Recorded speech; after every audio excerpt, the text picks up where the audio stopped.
Hi there, welcome back. In this lecture, we're going to talk about the positive feedback loops. Let's begin with an example of business dynamics book. That's a positive feedback loop. In this loop, you have two variables, eggs and chickens. And if you increase the number of eggs, you increase the number of chickens, increase the number of chickens, you increase the number of eggs, and so on so far. A positive feedback structure generates exponential growth, both in eggs and chickens. Can you give me examples of exponential growth? Yes, the Facebook numbers of users is growing exponentially. The world consumption of 5 important metals, copper, lead, zinc, nickel, are growing exponential as well. That's an example of the limits of to growth book.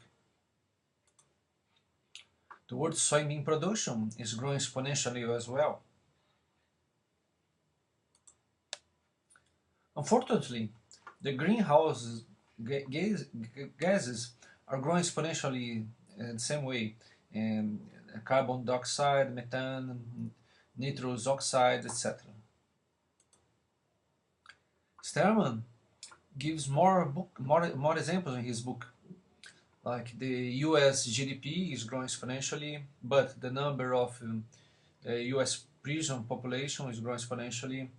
The world population is growing exponentially as well, as the transistor per chip is growing exponentially. How to identify a positive feedback loop? It's very simple to identify a positive feedback loop. Choose one variable and increase it.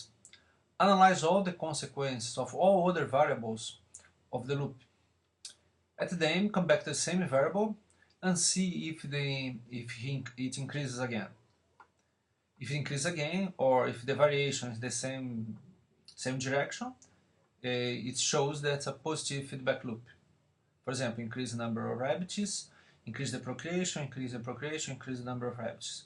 Two variations in the same direction, so you can identify a positive feedback loop.